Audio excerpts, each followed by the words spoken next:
All right. Last time we covered chapter 23, the death and the burial of Sarah. And we will continue on with chapter 24, which has to do with Isaac finding a wife, right? You know how it goes that you don't realize how good something is until it's gone. And I think finally, after Sarah's finally dead, that Abraham realizes how important a godly wife is. And so now he wants the same thing for his son. Not just so that he can be happy, right, and have a good spouse, but also so that way the promise might continue, right? All right, let's read verses 1 through 2. And Abraham was old and well stricken in age, and the Lord had blessed Abraham in all things. And Abraham said unto his eldest servant of his house, that ruled over all that he had, Put, I pray thee, my hand under my thigh. All right. So, here Abraham is old and well stricken in age. He is probably about 140, roughly. Okay? Because Isaac is about 40 when he gets married. So that would make Abraham about 140, right? And he talks to his eldest servant, who could be the man who was named earlier on in chapter 14, Eliezer of Damascus, which would have made him very, very old by this time, right? Because that would have been like 60 years ago, right? So his eldest servant is not only old but very important. He has management over all of what Abraham has. And he says, Put, I pray thee, thy hand under my thigh. What does this mean? What is he going to have Abraham do? Or what is Abraham going to have his servant do? Swear an oath. Right. And why put it under the thigh?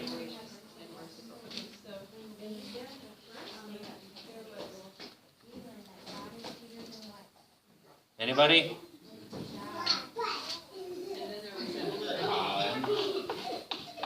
Well, according to this, Okay. it says the loin and thigh, the body's largest muscles, represented one's physical and reproductive strength. Yes, definitely the reproductive strength, right? This was the vital area, right? From where the seed and the promise came from, right? Because what did God promise Abraham? He promised that in him all the nations of the earth would be blessed, right? And so really, this servant is swearing upon the holiest thing in the world, which is Abraham's body and the place from where the Messiah is going to come, right? And so, this is why he has him take an oath on his thigh, right? Because this is the seat of reproduction, right? Because it's connected to the hip. So, what is he going to make this man swear? Let's read verses 3 and 4. I want you to swear by the Lord, the God of heaven and the God of earth, that you will not get a wife for my son from the daughters of the Canaanites, among whom I am living, but will go to my country and my own relatives and get a wife for my son Isaac. What does he make him swear?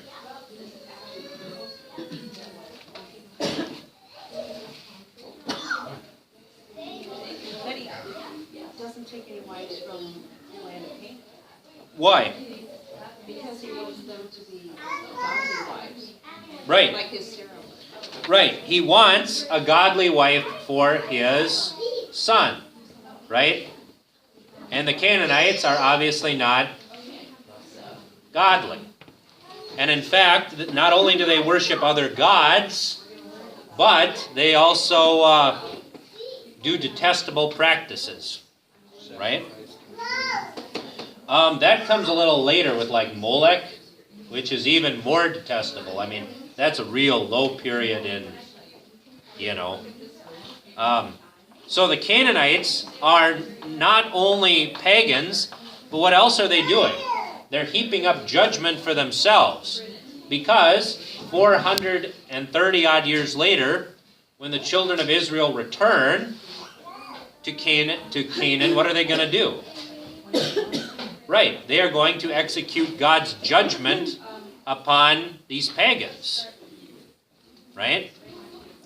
And so, you don't want to tie yourself to that. And in fact, God tells them to wipe them all out, lest they become a snare to you. Well, unfortunately, they're not wiped out, and what happens? And they fall away and worship other gods, right? And so, he is supposed to go to Abram's country, which is what?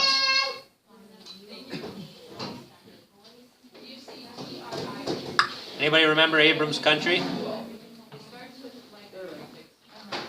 So is he supposed to go all the way back to Ur? Haran, right. That is where you've got Nahor's sons and all that, right? That's what Abraham means by his country. He means the land around Haran, right? Which is actually named for Abraham's brother who died, right? Who died before Terah, right? Before Terah died. Because Haran was probably born 60 years before Abraham was, which is why Bethuel takes a wife from among, Haran's kids, right? Because there's that age gap. So, and that's why probably Abraham and Lot were more like brothers and not like uncle and nephew, right? So he's supposed to go to his kindred and take a wife for Isaac. And that's because these people still worship the true God. But is their worship completely pure? No. Their worship is not completely pure. And that'll become a kind of a thing that needs to be repented of later on in the next generation, which is Jacob, right? All right. Verse 5. The servant said to him, "Perhaps the woman may not be willing to follow me to this land. Must I then take your son back to the land from which you came?" Okay, so what happens if she's not willing to leave? Right? That's what he's asking. Right? She might be willing to marry him, but she might not be willing to leave. So what is he supposed to do then? Take Isaac back to Haran? And the answer is no. Verse 6 and 8, 6 through 8. And Abraham said unto him, "Beware thou that thou bring not my son thither again. The Lord God of heaven, which took me from my father's house and from the land of my kindred, and which spake unto me, and that sware unto me, saying, Unto thy seed will I give this land. He shall send his angel before thee, and thou shalt take a wife unto my son from thence. And if the woman will not be willing to follow thee, then thou shalt be clear from this my oath. Only bring not my son thither again." So, what he's doing here is, you don't want to swear an oath that you can't possibly fulfill, right? That's not cool, right? And so, what Abraham here is doing is saying, okay, if she doesn't want to come, you're clear from this oath. But, you can't take my son back there. Why? Well, because he learned from Egypt, right? God promised him this land, right? This is where all the promises are bound up, right? Unto thy seed will I give this land. And as Paul says, not unto many seeds, but unto one seed, and that is Christ, right? The promised land, the temporal promise of this land, is bound up with the spiritual promise of a Savior, okay? So, and the servant put his hand under the thigh of Abraham his master, and sware to him concerning that matter. Okay? So an oath was taken to find a wife for Isaac. Does this strike you as strange?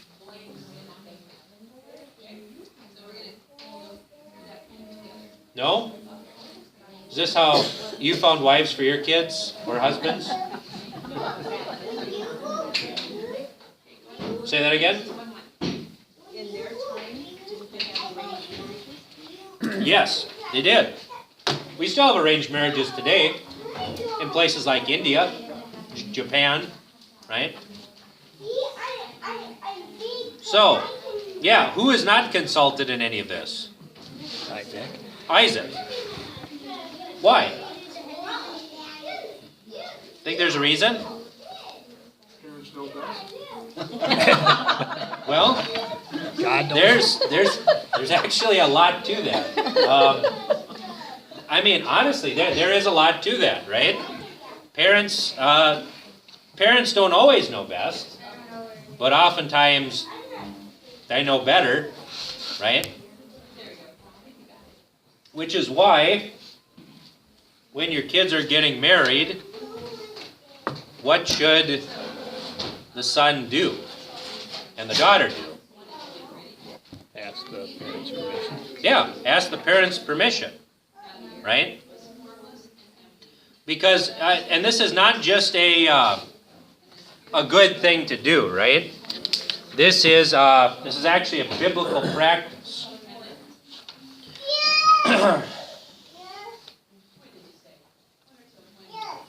Right? Parental consent is essential to the validity of an engagement, provided it is not arbitrarily withheld, especially for selfish reasons, so that it would amount to a prohibition of marriage. Right? Parental consent is essential. It is necessary, right? Because whose authority are these kids under? God and their parents, right? Yeah, well, you guys are laughing back there. He asked my parents, he said, I told him we didn't have to. So, that's one thing that we've lost today, which is too bad. Because we've got this false notion in our society that once they're 18, parental authority ends, and now they're supposed to be in charge of themselves. Well, how old is Isaac? He's 40, right? Isaac is 40. And, well, I think there's something to that too. He's 40, and yet he still obeys his father, right? And he still he still listens to him, right? And that is one thing that's one thing that we should bring up in our children, that until your death, you're still their parents, right? And they are still duty bound by the fourth commandment to love, honor, and obey you. So,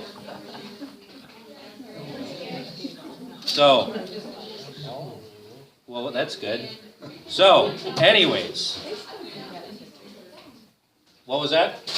There's people that still ask for parental consent before they engage. Right, but it is definitely a thing of the past, unfortunately, right? And it's something that should be asked, right? If at all possible. Now, of course, parental consent isn't ironclad, right? I mean, some parents are nuts. Let's just be honest, right? And there are some parents who are selfish, right? And they don't want their kids to marry, and that basically ends up being, they basically end up prohibiting marriage, right? You see this in the old days when when certain children had to stay home and take care of their parents and they were never allowed to marry. That's just as wicked and evil as a willful child going out and marrying against his parents' wishes. Okay? So that's the thing. I mean, there has to be a good reason why you would say no, right? You know? Like, you know, the biggest reasons are definitely religious, right? You shouldn't marry a Hindu, right? You shouldn't marry a Muslim, right? You shouldn't marry an atheist, right? But there are also other qualities too, temporal qualities, that should at least make you take a step back and say, hey, maybe you're not thinking with your head, right? Like if he does drugs, right? Or is a slacker, or isn't going to provide for you, right? Are those qualities, you know, you want for, you know? No, right? Because they're not good for anybody, right? Well, and that's the problem. And that's That's exactly the problem, right? That is love conquers all until it doesn't. And you wake up 5 years later and so-and-so is still sitting on the couch playing video games and eating Cheetos off of his stomach. I mean, right? I mean, and I say that because we have an entire generation of men who never grew up and who don't take responsibility, right? Those would also be good reasons to at least say, hey, till you get your act together, no way, right? So, another reason is that it seems to me and to others that Isaac is very different from his father. Abraham takes the initiative. He's a very powerful man. They fear him. They do not fear Isaac. Isaac lacks initiative. Isaac is a very gentle man. He needs someone to complement him. He needs a wife that has initiative. And we'll see that that's what the old servant asks for in his sign, right? Because some people are, people are different, right? Not everyone's the same. And the man isn't always the one that has the initiative, right? We see this later on when, even though Isaac has the money, he doesn't stand up to Abimelech or to the people of Gerar when they take his father's wells, right? He just moves on to another place and digs another well. And then they come and contest him with that one. So he moves away and he digs another well, right? So he doesn't have the initiative, the gumption, right? When Lot was in trouble, Abraham acted. He left, right? He got 314 men, and he went and he attacked them, right? That's not something that Isaac does, right? He's very different from his father, and he needs a wife who is going to take the initiative. And we see that this initiative will become sinful later on in the story of Jacob's blessing, right? Because who engineers that scheme? Rebecca, right? So, let us read verses 10 through 11. Then the servant took 10 of his master's camels and left, taking with him all kinds of good things from his master. He set out for Aram Naharaim and made his way to the town of Nahor. He had the camels kneel down near the well outside the town. It was toward evening, the time the women go out to draw water. All right, so here we see that he takes 10 camels and he takes goods. So what else does that mean that he has with him? Servants or guards, right? To protect, right? Because this dude is carrying a lot of money, okay? He's carrying a lot of money. And he goes to the city of Nahor, who is the son of Terah, a brother of Abraham. And we see that he waits, he gets there about the time that the women are going to go out and draw water. And now he's going to pray. He's going to pray for guidance and direction. And he said, O Lord God of my master Abraham, I pray thee, send me good speed this day, and show kindness unto my master Abraham. Behold, I stand here by the well of water, and the daughters of the men of the city come out to draw water. And let it come to pass that the damsel to whom I shall say, Let down thy pitcher, I pray thee, that I may drink. And she shall say, Drink, and I will give thy camels drink also. Let the same be she that thou hast appointed for thy servant Isaac. And thereby shall I know that thou hast shown kindness unto my master. See, what he's looking for here, he's praying, right, that God might fulfill his master's desires.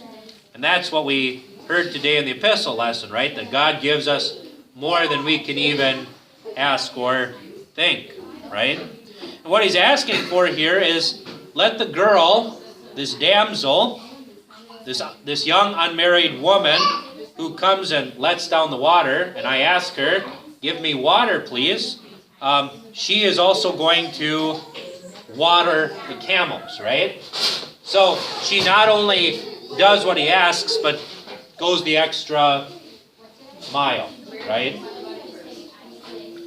And he asks this not for the sake of himself, but for the sake of his master, which shows how much this servant loves his master and desires his good, right?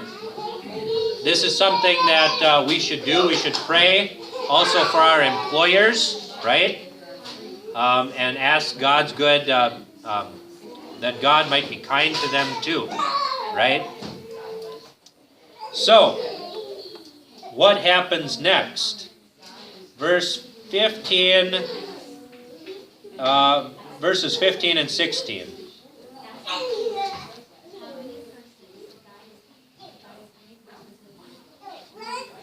Before he had finished speaking, behold, Rebekah, who was born to Bethuel, the son of Milcah, the wife of Nahor, Abraham's brother, came out with her water jar on her shoulder.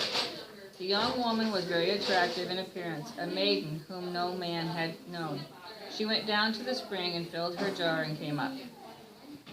Okay. So, here we see who this is. This would be,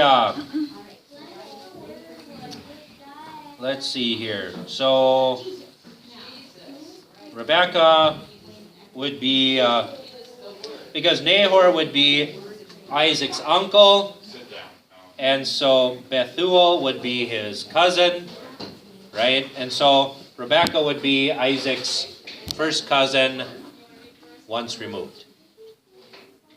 Okay? So that's what, and she's very pretty. She's a virgin, right? And we see here that later on she's going to have initiative too. And the servant ran to meet her and said, Let me, I pray thee, drink a little water of thy pitcher. She said, "Drink, my lord." And she hasted and let down her pitcher upon her hand, and gave him drink. And when she had done giving him drink, she said, "I will draw water for thy camels also, until they have done drinking." And she hasted and emptied her pitcher into the trough, and ran again unto the well to draw water, and drew for all his camels. Right? So I mean, as soon as this guy's done praying, these things start happening. Right? Not only is she good looking, but she also has a lot of initiative, right? And she's very courteous, right? She calls him Lord, and she runs to fill the trough, right? She's not, she's a hard-working lady. That's what women do. So, well, some women, not all. So, we see that she is exactly who this elder servant is looking for. Now, he doesn't quite know what to do with all this, right? And the man, it's almost like it's too good to be true. And the man, wondering at her, held his peace, to wit whether the Lord had made his journey prosperous or not. Right? So, God fulfills his promise, and this guy's like, this is almost too good to be true, right? And it came to pass, as the camels had done drinking, that the man took a golden earring of half a shekel of weight, and 2 bracelets for her hands of 10 shekels weight of gold, and said, "Whose daughter art thou? Tell me, I pray thee, is there room in thy father's house for us to lodge in?" Right? So he gives her a nose ring, about half a shekel in weight of gold, right? So I mean, these are some pretty nice gifts, right? And he asks, "Okay, whose daughter are you? And do you have a place for us to stay?" She said unto him, "I am the daughter of Bethuel, the son of Milcah, which she bare unto Nahor." She said moreover unto him, "We have both straw and provender enough, and room to lodge in." Right? So once again, she shows the hospitality which is so customary in the East. And the man bowed down his head and worshipped the Lord. And I think we'll stop there and continue on next time. So.